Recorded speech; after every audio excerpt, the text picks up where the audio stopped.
Welcome, friends, family, colleagues, partners. Welcome to this inaugural recognition ceremony for the establishment for the Center for Resilient Communities at West Virginia University.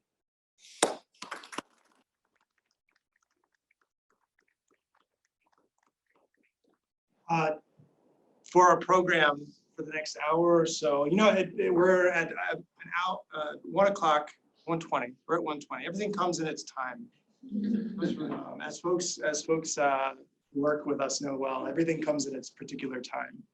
I think now is a good time to begin. So the program for today, we're very lucky to have Dr. Tim Carr, who is the chair of the Department of Geology and Geography, who will address the foundation formation of the center within the Department of Geology and Geography.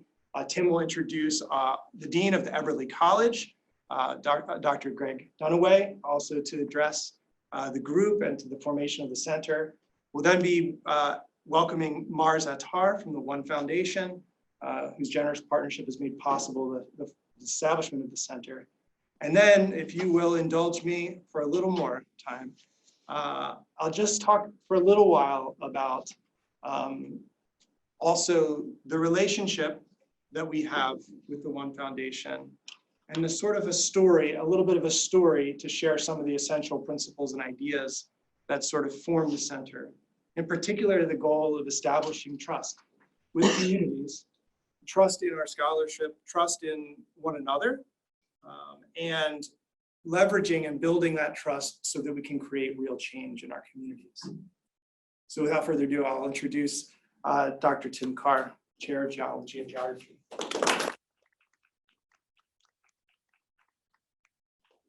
And I'll try to keep this short and everything in the time. We are the Geo Department, and that means the world. And at a land-grant institution, the boundaries of our efforts as a Geo Department should reach well beyond the campus to the boundaries of the state and to the region. We need to go beyond, our classroom instruction and our students and our writing papers that go in referee journals to move beyond and encompass the people and communities of the state, the region, and the world. And I think that's the work of the center is along that lines to contribute to a brighter future for West Virginia and the region and serve as a model for other organizations. And for our students and for our faculty, the community-based action research and the community engagement initiatives, that's the foundation of experiential learning. And that's the most important thing that we can do for our students. And this learning through experience improves the education of our students in the geo realm and extends the border of all our lives to the borders of the state and the borders of the region to get us beyond off this campus and to have an impact in the world. So with that, I think that's more than enough. And I'll introduce Dean Dunaway, who just came down from prison. I'll let him explain that.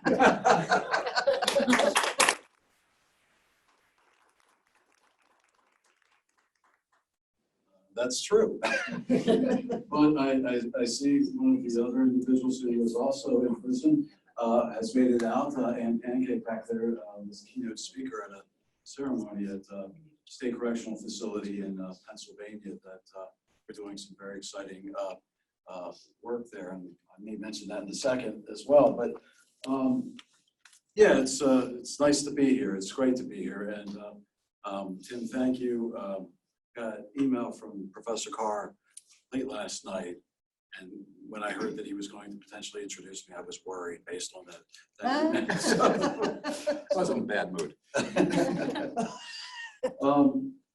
I am really, really thrilled to be here today. This is a culmination of a lot of hard work, not so much by me, but by a lot of people who are dedicated to a different vision of higher education. And as I said, this is doubly great for me today because I started today at a correctional facility where I saw firsthand the power of what we do in terms of education. This is a program that several of our professors participate in. Professor Katie Ryan from our Department of English is offering what's called an Inside Out class, which allows students who are at WVU to take classes side by side with students who are incarcerated. And the course was on justice and literature. And it was an amazing experience, really, really transformative. And I get the benefit of coming here after that and participating in what I think is going to be a really amazing initiative for West Virginia and for the people of West Virginia as well. I believe in time, what we're about to start today will be truly transformational, not just for the state of West Virginia, but I think it has impact in terms of the way we think about higher education in general. This new Center for Resilient Communities promises to be a conduit for changing and improving communities and by extension, individual lives. But it also promises to point to a new direction as to how academics think about their work and how they can engage more effectively in a praxis. Now, I'm going to go off script a little bit. I already have, actually. So I've had the honor of serving as dean for going on 4 years now. I was dean at another institution before I came here in a state that shared a lot of commonalities with West Virginia. Tended to be a poor state, under-resourced, lots of social issues. And it was my experience then, in my early part of my career, that really taught me that there's much more to what we do as academics than just teaching and doing traditional scholarship. That those things are incredibly important, and I would be the last person to say that I don't value those things. But we can be more than that. And I found myself at a land-grant university and not knowing what a land-grant university was really about. But over the last 25 years or more, it's become a core part of what I think about. And sometimes there's been tensions between colleges of arts and sciences that are kind of traditional disciplines and do basic research and teaching and things like that, and the mission of a land grant. But I keep thinking that colleges of arts and sciences and the disciplines that are housed within those colleges can just be as incredibly important in terms of thinking about the land grant mission as extension, as agriculture, as STEM fields. And so when I got here, when I actually interviewed here, I heard the leadership say that this is important, land grant is important, but arts and science is important. It's the heart of what we do. And I thought, okay, this is exactly what I've been waiting for. A land-grant university that embraces a liberal arts and sciences educational mission. And it would be my job to help facilitate how we can move that traditional liberal arts mission into a 21st century land-grant mission. And so I didn't talk about it and do a press release or anything like that, but I started engaging faculty and talking to them. And one of the first individuals I had the pleasure to meet was Bradley Wilson. And very quickly, I realized that Bradley, in what he was doing, is really the epitome of what I thought we should be about. And I don't mean that every faculty member has to be Bradley Wilson. But we need Bradley. Well, some of us aspire to that. But we need people like Bradley. We need people that understand that what they do as an academician can be used to benefit people's lives. And so I got incredibly excited. And obviously, many of you know Bradley very well, probably better than myself. And you know it doesn't take long being with Bradley for you to sort of become as enthusiastic about his work as he is. His enthusiasm, his commitment, his passion is truly contagious. So as we started to think, how can we bring these things together? How can we bring various pockets of individuals across our college, indeed probably across the university, together to provide a place where people can talk and discuss ideas, to share information, and to engage one another with the purpose of doing their work in a way that leads to a better life for people. And so when I heard that there was a possibility of establishing a center under Bradley's leadership, I was thrilled. Because I do think we are at a very historic point in terms of where we are as higher education and where we are as WVU. And I think we have a great opportunity to lead in this area. And I do think that in time, what is accomplished in the Center for Resilient Communities will be a model that will be emulated, not just across WVU, but across the nation. So Bradley, thank you for your inspiring work. And thank you to Tim for being generous to allow this to take place within the context of the Department of Geology and Geography. And I want to thank all the students and all the faculty that are gathered today to launch this program and to be partnering in this endeavor. You have my gratitude. But there is one individual who is especially important today, because this would not happen at this point in time if it weren't for the One Foundation and the leadership of Mars Attar, who's here today. As the One Foundation puts it, to appreciate the fruits, we must tend to the roots. And based on principles that Mars has laid out, the One Foundation, supports grassroots organizations and individuals that approach their work as farmers would, to regenerate communities in Central Appalachia, to create a more just and sustainable world. And what we need is healthy growth. To enable that growth, the One Foundation supports collective voice and policy development, leadership development, innovative capital, and entrepreneurship. And it is not surprising that the One Foundation took notice of Bradley's work a while back and now is here to make a major investment in Bradley's work and indeed the state of West Virginia. Mars began the One Foundation based on his own journey through life, as you no doubt know already. He's been a tremendous business leader. He's also been a philanthropist and a spiritual seeker. He is motivated for a search of intelligent, creative altruism.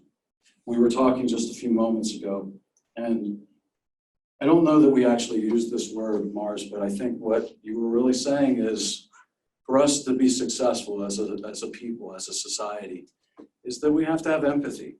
We have to understand each other. We have to care about each other. We have to create love and dedication to each other's success. And so it is incredibly humbling to be here in your presence and to know what your gift and your commitment to the center will mean, not just now for the people in this room, but for hundreds and thousands of people that we will never even know, because I think this will be a lasting legacy. So in closing, let me thank you, and thank you to the One Foundation and to Bradley and to all of you here who are committed to see the Center for Resilient Communities be a success. I am heartened and encouraged by what we'll all accomplish. Thank you.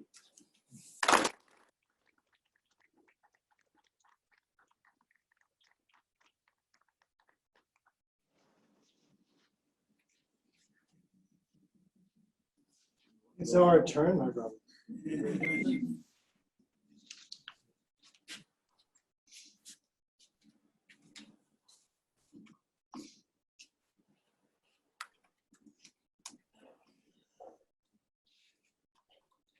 So it's official. So it's with great joy to formally announce the birth of the Center for Resilient Communities in the Eberly College of Arts and Sciences. If you weren't clear on this already, the purpose of our Emergence Center is to serve scholars, grassroots leaders, and students in West Virginia who are working to create more equitable and just communities. Our principal means of achieving that purpose is by delivering educational programs, fellowships, and providing support for collaborative action research that focuses specifically on bringing about social, economic, and environmental justice in the state of West Virginia and beyond.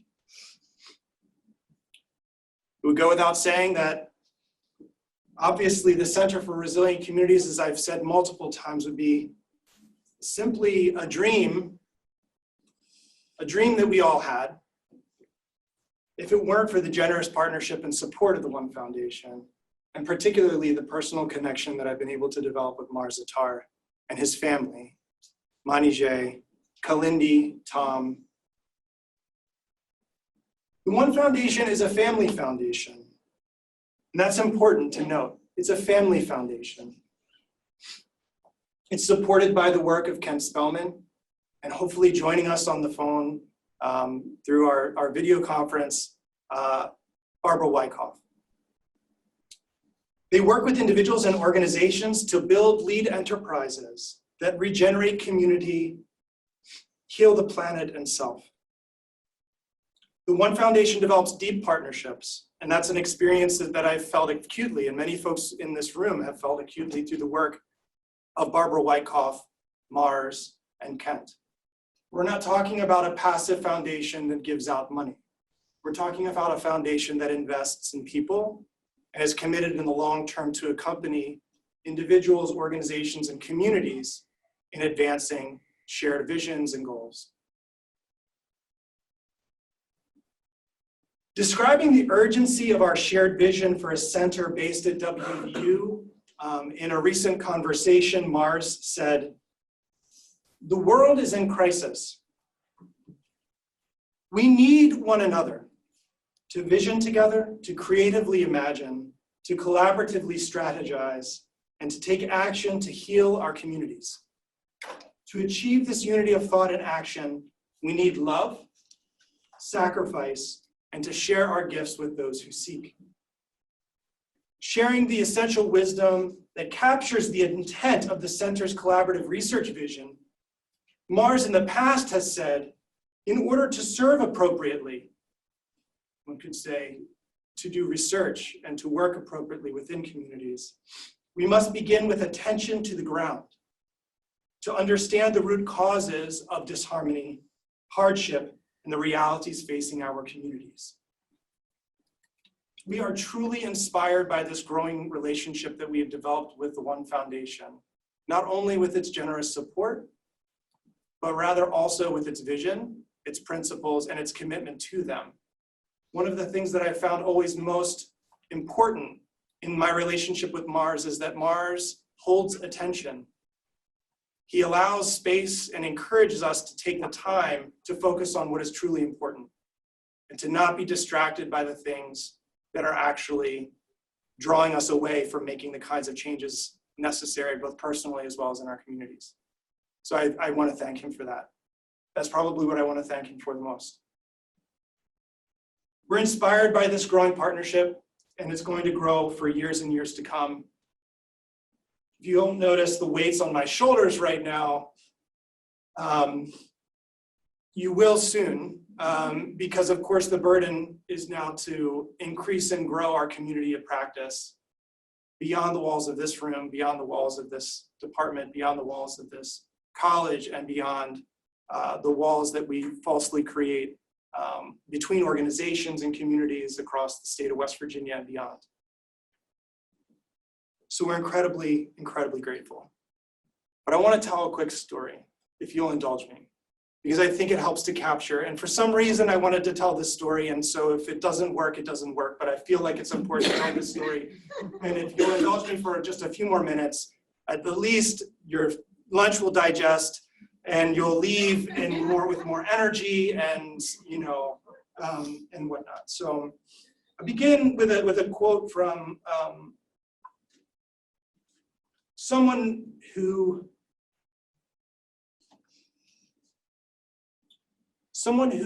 we wouldn't be here unless I had been able to develop a relationship with. His name was Álvaro Izaguirre. And he was a young, probably 35 when we first met. I was maybe 28 years old. And he said to me, and I'll say this in Spanish for those who are Spanish speakers, and for those who are not Spanish speakers, I'll translate in just a moment.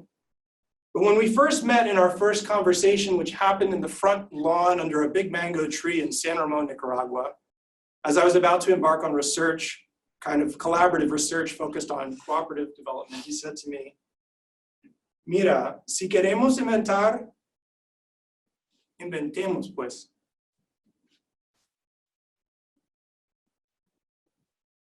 Pero si buscamos la verdad, tenemos que caminar un otro rumbo. Te comprometo que si buscamos la verdad, te acompañará." So, if we wish to invent, we invent then. But if we seek the truth, we must walk another path. I promise that if we seek the truth, I will accompany you. I think these words are an appropriate way to begin the center. They were spoken to me 12 years ago by Álvaro Izaguirre as I embarked on research with him in the mountains of rural Nicaragua. Álvaro was about 10 years my senior, maybe 8 to 10 years my senior. We were, it seemed, a really odd pair. Álvaro frequently jested with a straight face that I was his little brother, although he was about a foot shorter than I was. Whereas I had grown up in relative privilege in the suburbs of New Jersey, and Álvaro was born into a poor family in rural Nicaragua amidst a revolution. While I grew up watching a number of popular Cold War films like Rambo and Red Dawn and Spies Like Us, he was conscripted into the Nicaraguan military at age 15.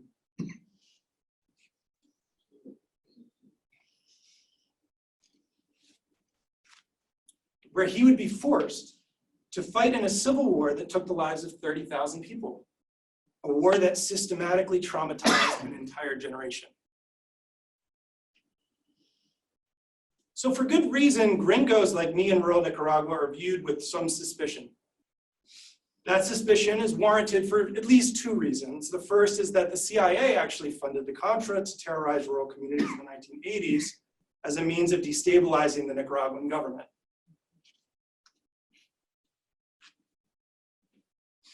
So no community I ever visited was spared of that trauma. The second reason for suspicion was because gringos like me often come to rural communities like theirs to invent development solutions for perceived problems. Things like freshwater access or agricultural techniques or building a school or entrepreneurial development. These solutions rarely came from the people of communities themselves, but often emanated from the ideas of outsiders like me. These inventions, si queremos inventar, inventemos, Álvaro would say, come and go, but are rarely the core systemic issues that undermine community life that he wanted to address. In other words, he questioned not only the inventions, but who was inventing them. Were people like me really interested in understanding the challenges of community life in rural Nicaragua? Or did I simply want to invent a solution based on some relatively shallow understanding of people's lives and experiences? Álvaro bore the scars of 5 years of military conflict. He suffered from PTSD. After the war and its aftermath, Alvaro lived through the devastation caused by Hurricane Mitch, which is often recognized as Nicaragua's Katrina. In coordinating relief efforts to entire villages swept away by landslides and flooding that left 13,000 dead in the Central Highlands.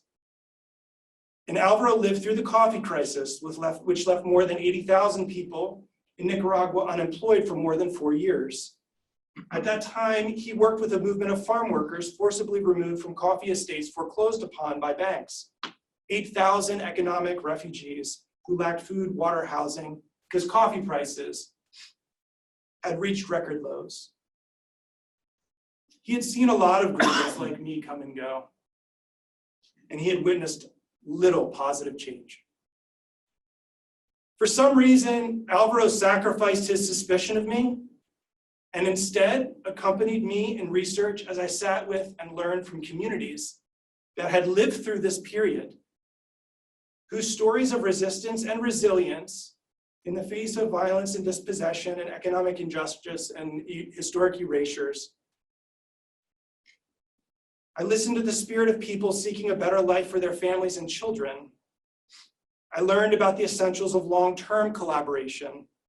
I learned about economic cooperation as a basis of community wealth.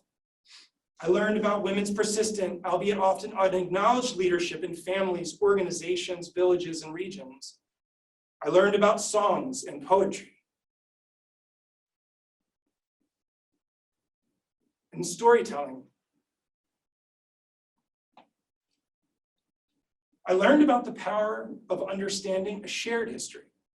And I learned a lot about responsibility as both a researcher and an advocate for social change. Alvaro and I truly connected when he saw the shared goal as truth-seeking. We both wanted to explore the truth, to hear the truth from people who lived and longed for a more just future. We felt, as I would learn from him, that connecting with people would unlock other pathways to connection, to ground-up development, led by people, not merely by projects or programs or policies. And that work would require a kind of posture of learning that was not cynical. We had to believe in people. We had to believe in their stories. If we were to work together, as he said, we need to chart a different course. In the end, Alvaro and I became really good friends. I mean, we would go to rural communities and I would be introduced as his friend, the CIA agent. And I would refer to him as my old war buddy, the squirrel. And I also became very good friends with his extended family, a kind of kinship network that extended to 15, 20, 30 people, and often linked to communities far beyond. Even though we each had our weaknesses and limits, no doubt, we together did some important work to support cooperative development in Nicaragua, to support youth soccer in the region, to tell previously unrecorded histories of community responses to economic crises. And much of that research, I actually left behind in Nicaragua with cooperative organizations who then carried that research forward. While I brought the spirit of accompaniment here that I learned from Alvaro. In West Virginia, I was very lucky to find other conspirators in this accompaniment: students, faculty, colleagues, close friends, family, grassroots leaders across the state, some of whom you've seen in the films today, some of whom you know, some of whom are in the room. What is unique about these relationships is not that we're inventing something, but it's that we're seeking the truth. And we want to walk together with others to address the core systemic problems that we face in our community. Our goal here is not to invent.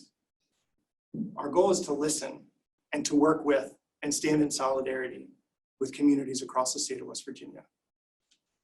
And I hope you'll join us in that effort and to learn the practice of accompaniment together, because we can all continue to learn more.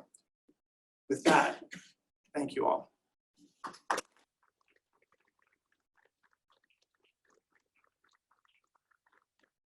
Invite Mars just for some words, just to share your thoughts and vision, your thoughts on trust and truth seeking.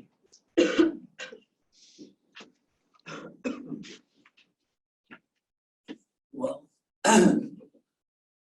we discovered who the seed giver was, who created this tree, who is being so useful for our communities.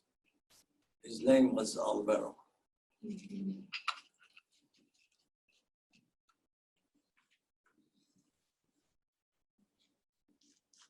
Yeah.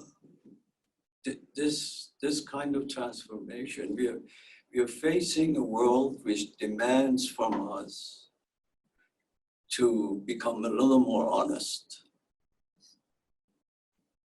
to be a little more sincere, to really that, first of all, see that we are suffering when there's not enough love in our life, when there's not enough care, when we live in an abundant world in fear and scarcity.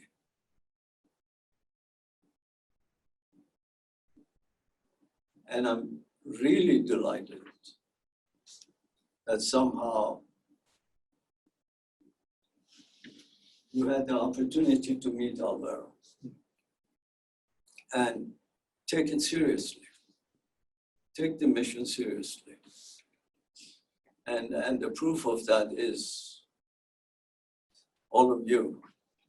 You know, I do notice that every one of you I meet and talk with are byproduct of the same seeds, the same kind of transformation that he's talking about, that you have experienced your mission and vision in collaborative work with this community. So the question as to, I'm truly grateful. I'm really grateful for all of you, for all of your work. And I don't claim to know what you're each doing. And I hope that I will learn more about what you're each doing. But I know that your work is grassroots. I know your work is about community building. Your work is about giving, about caring, about loving. And I know that's what our communities need. And I'm hopeful that we can do something with this gathering. And if you ask me what it is that we're going to do, utilizing all that we have, all these beautiful connections we have made, all these hearts that we have touched, all our little communities that we each are working with together. So what is it we're going to do? My answer is I don't know. I'm really here to find out. We are seeking. We are seekers of that truth that Alvaro talked about. And all we have is our integrity, our honesty to ourselves, our sincerity in seeking that truth with everything that we are seeking, because we know that we cannot heal unless we reach the roots. We cannot cure without finding the causes, the root causes. We cannot serve, we cannot water the tree unless we know where the root is. So we have a potential together. And so my sense of what the next step is to really deepen and actualize our togetherness. and give meaning and direction to this unity. And continue inquiring as to what the next step is. And knowing that we are not alone. That together we are a lot more powerful. And ultimately, we need each other, not only for our aim, for our passion, for our projects, but we also need each other for our inner walking, for our self-discovery. Because ultimately, the truth we are seeking outside of ourselves, we cannot find until we find the truth inside of ourselves. So when we say inside out, we refer to our own personal self-discovery, as well as community discovery. So if I just don't have too much to say, as you can hear, but if you have any questions, if you have some moments, I had some very good questions from some of our comrades, what do you call them? Comrades? Yeah. You had a word. Comrade. Co-conspirators.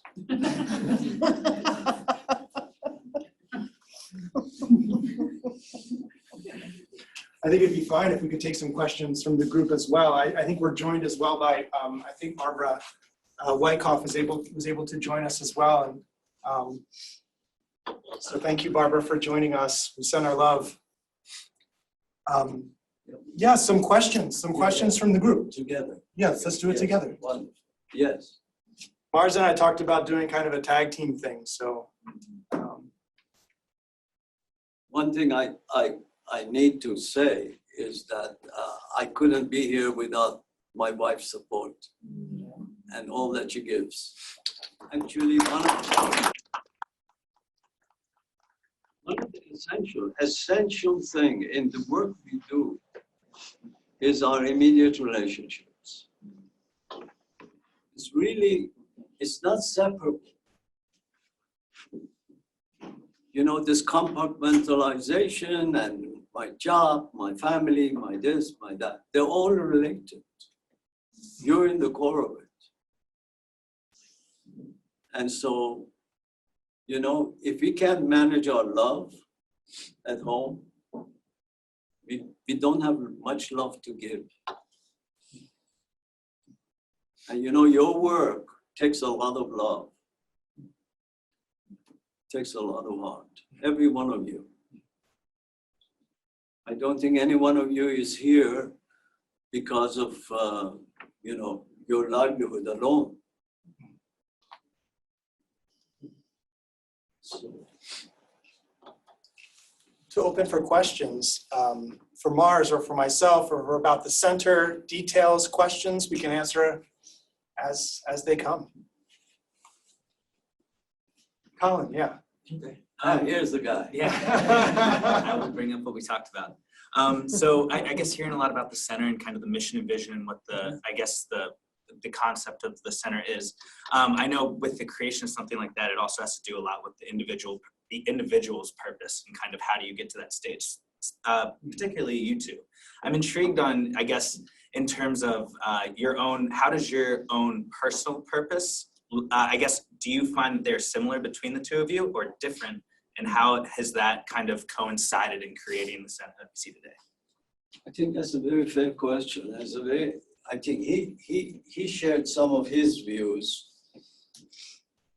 I can only say that there, you know, Alvara's meeting this fellow, Big Brother, was not his doing. And I really don't think my meeting him is my doing or his doing. But it's a gift. It's a great gift. And what I brought to the table was my awareness about how we're hurting, why we're hurting, where we're going. My concern about the big picture. And knowing that there's no way to effectively serve this need, this pain, this suffering, without attention to the ground. And when you go to ground, you go with your ground. And your ground is your heart when you see the ground. And that's why you start feeling affection. You start feeling appreciation. You start feeling compassion. So his work, he's a great gift because we share these practices. And for both of us, is essential. It's not, we live for that truth. And I've lived for that truth all my life. He met Alvaro, I met my teachers. And I've always been in that search. So it's just good fortune. I'd say in response to that question as well, it would be important to bring one additional member into that, additional person into that conversation, which would be Barbara Wyckoff. Barbara served the One Foundation for a number of years, still does serve the One Foundation as executive director in establishing relationships both within the Attar family to execute vision, but linking with people across the state. And I was caught within her nets initially, right? And through that relationship of development with Barbara, of trust building and truth seeking, Barbara introduced me to Mars, and Mars is home.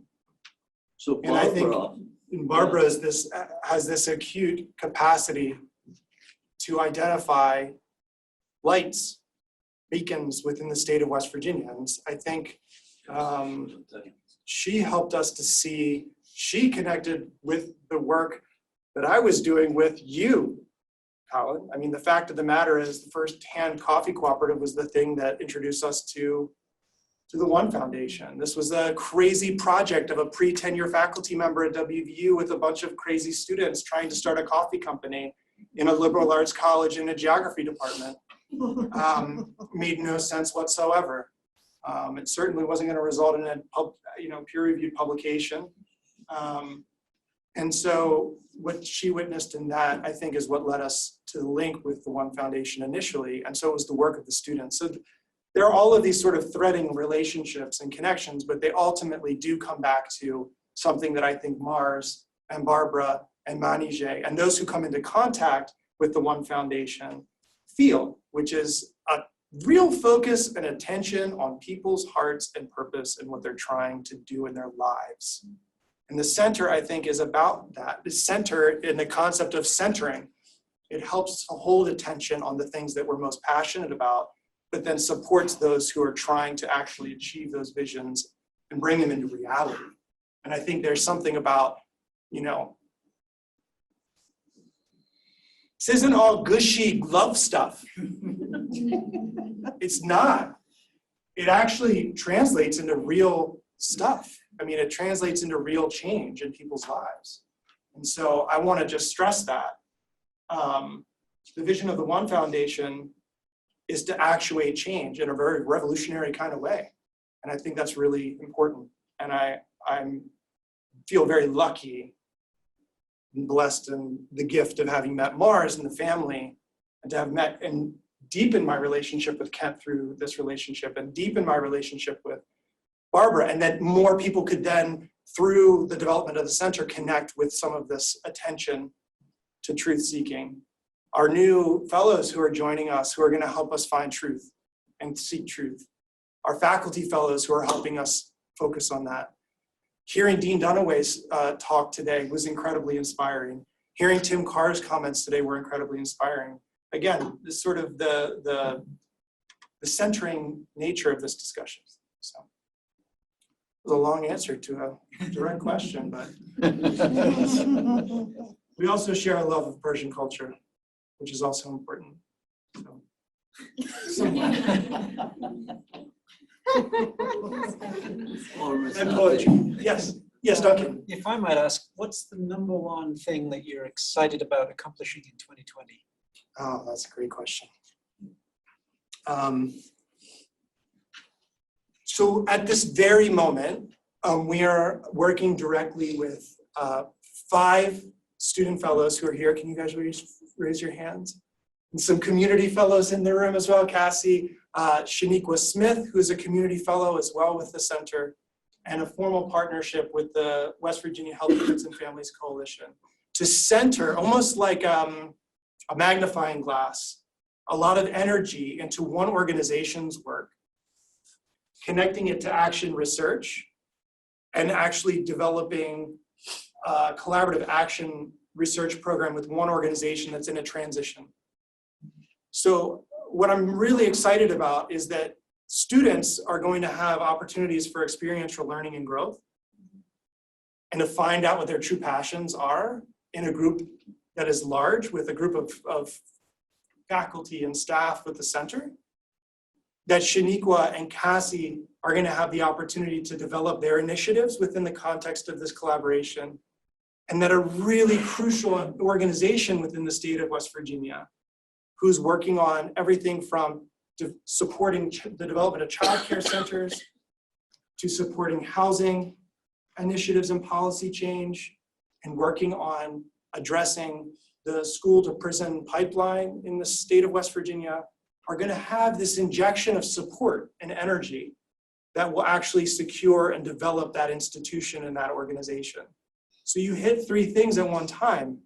You're doing innovative and new research, action research, you're training and providing opportunities for students to learn, and you're making the contribution to an organization that's crucial in the state to move in a transition that secures its position over the long term. So that's what I'm really excited about, is the relationship between those things and learning how to do that. Not just for one organization, but how do we do that for 10, right? Because 5 students could become 20 students, could become 30 students, could become 100 students, and organizations could be one organization to 25 to 30 organizations. It could be the state of West Virginia. So, I mean, these are, yeah, this is the excitement in year 1 as piloting this approach. And in terms of one foundation, we are hopeful to kind of map out our communities and connect our spheres of influences. For example, create teams who focus on education, and teams who will focus on community building, and teams who focus on food.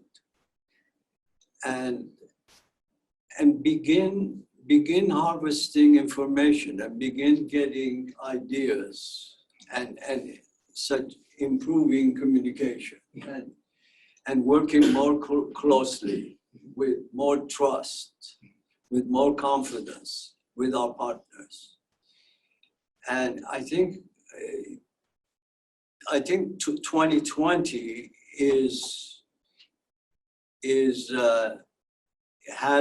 has some hard connections linking, as well as content and inquiry, and developing confidence about the process of inquiry, because it's new. Yeah. You know, learning how to better harvest ideas and inquiry, and getting a better sense of what the root needs are, where the key points are. So that's also an overall part of the vision. Yep. Carlin, yes. What has surprised or delighted you the most in the process of founding the center?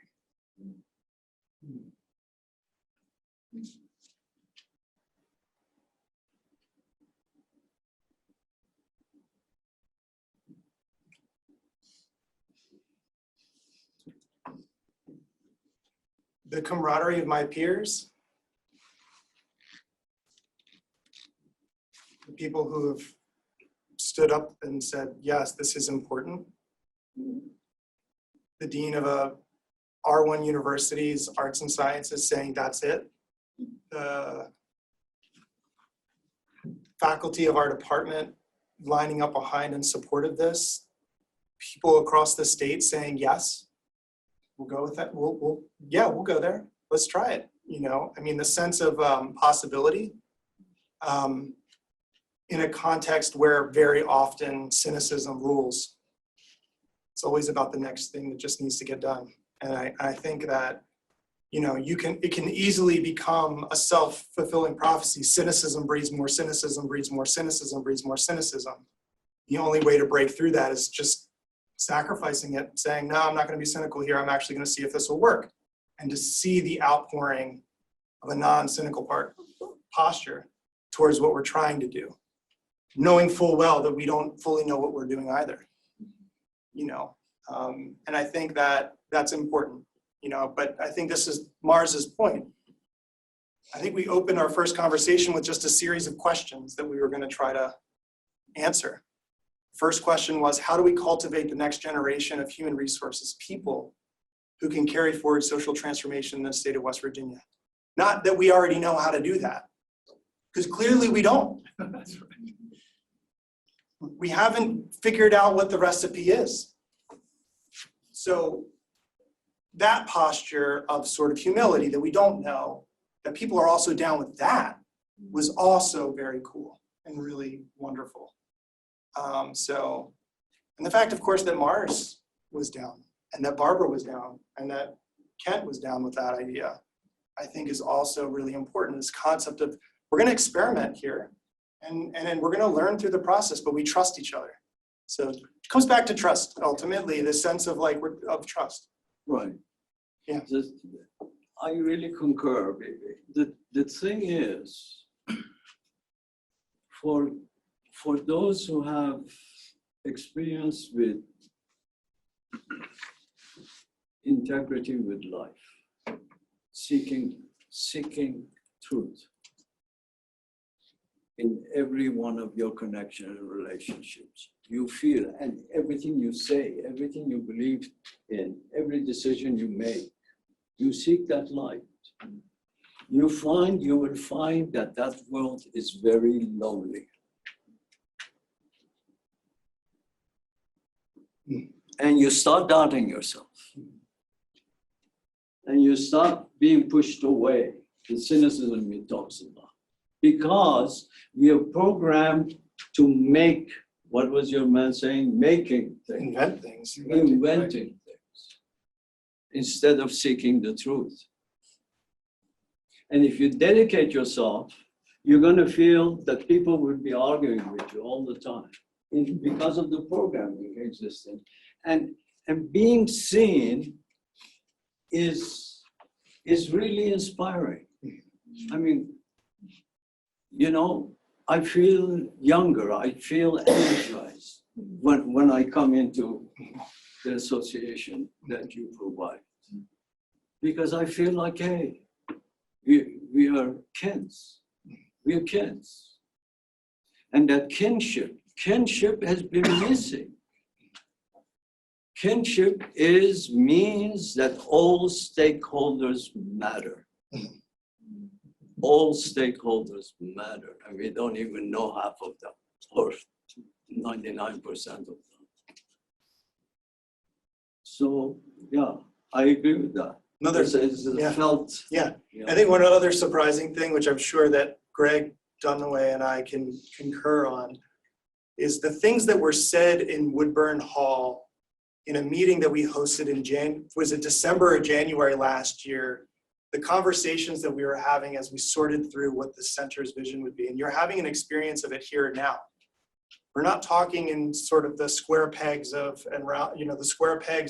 how we talk about social science research, or how we talk about even applied research, or how we talk, we're getting at something else. And I think that that's been surprising, is where that has led with others and how people have responded to those kinds of conversations as we break out of our disciplinary traditions and expectations of how the coordinate system of our conversations are supposed to work within academia.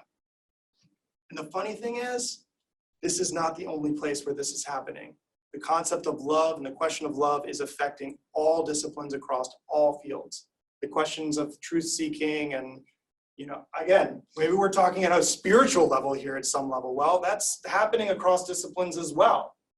As people come to grips with how do we actually confront the question of climate change, or how do we confront the question of white supremacy, or how do we confront the question of economic deprivation, or how do we confront these questions?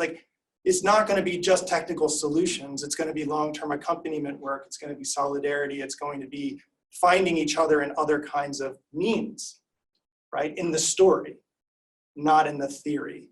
So I think these are things too that are somewhat surprising to me, was how many people were interested in those conversations, but maybe didn't even know it yet. I didn't know it until I met Mars fully, that was what I was searching for too. So I think these are things that I would just, to kind of bring us to a close a little bit on the question of surprises, is actually the number of people who want to have this conversation. For those of you in the room who are questioning whether they really want to be part of that conversation or not, there are a lot of people who are seeking that. So I think it's exciting. Maybe one last question so that we can bring to a close by 2:30. The center will be open until 5. You can come back and have coffee. We can continue these conversations. This is some heavy stuff sometimes. We're going to have to unpack this for years to come. What we hope that you will take away from today, is there's some really radical conversations to have that we can bend into the work that we do in the day-to-day. And we want the center to be a space where those conversations are free and openly had.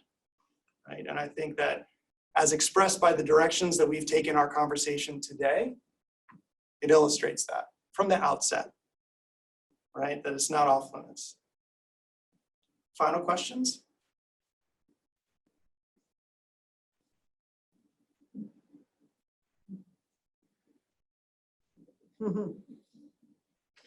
I love the awkward silence. I don't mind. I'm hanging here for a long time. I'm just doing it. It's all good.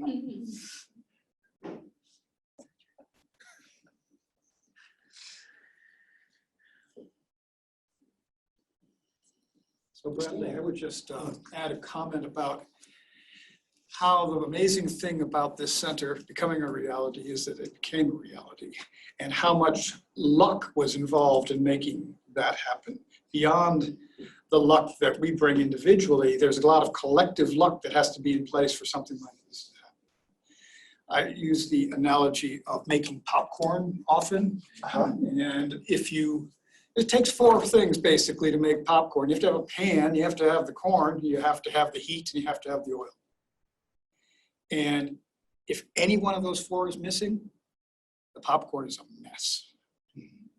So you have to find the right moment when those 4 things come together. And I think what we have here is this amazing moment in time when the right partnerships came together to make this center a reality. And again, if any one of them had not been a part of that, we wouldn't be here today. I think that's pretty amazing. Christina, would you like the last word?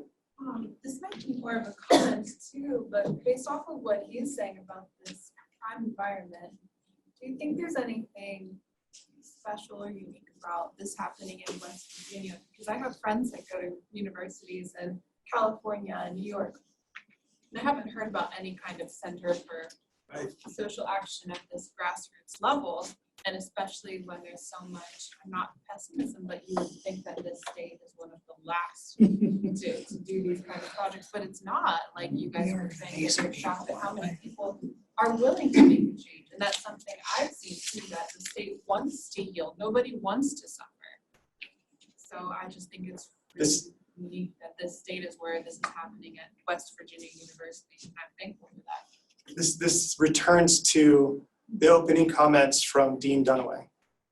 We are in a really unique moment. There's a lot of different elements that have come into place to make this possible here. But don't discount the level of darkness that we face in this, and light shines much more brightly in darkness. In places where there are more resources, in places where people like to invent things, overly so, invent that their impact is bigger than it is, or have flashy things, or have cushy things, you don't witness the need, the severity and the urgency of the need. Here, like in Mississippi, you witness that acutely on a day-to-day. And so if we can do it here, if we can have some means of growing something here that's meaningful and impactful, then it can actually be the basis for how it would be done elsewhere. And that's why I think Dean Dunaway's point is incredibly important. This is going to be the place where the vision and the evolution of what the 21st century land-grant university is going to be. This place, this center, this conversation. I'm like catching myself saying it as I'm saying it, but this will be the place. And it'll be an arts and sciences college, because it's the place where these kinds of conversations can happen without the technical overriding the focus, but where the conversation is the center point, and where the concern for social justice is the central point. So I think we are in a very unique moment, and I think that we are in a very unique time. And I'm very excited to see where this goes. And I'm incredibly happy to be doing it with Mars and the One Foundation, with their support, and the support of many others as well over the years, and with the support of our staff and with our students who are joining us to get started. Was it like 3 weeks ago that we met in the center space and there was nothing in there, right? And now there's some people. And so, you know. So I really think we should look into that question very deeply. I agree with you, but having a discussion of why that is true. What is it? You know, is West Virginia, this New Yorker writer, Osnos, wrote an article on West Virginia, a very long article.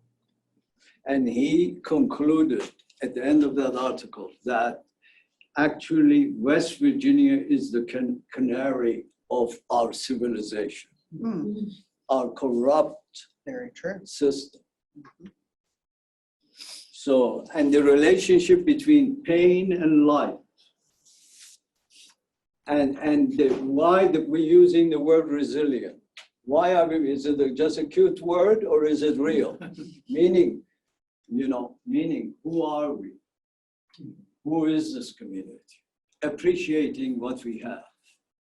So it's a beautiful question. We should continue inquiring about it. We want to get to know why that is true, why what he said, become convinced that what you said is true. And we are the beginning for something real and beautiful. We are the beginning for it. And we recognize each other and we hold each other. I want to thank all of you on behalf of the One Foundation, on behalf of the Center for Resilient Communities, on behalf of the Department of Geology and Geography, on behalf of the Eberly College. Thank you all for coming today. We welcome you. The doors are open. And we're looking forward to hanging out.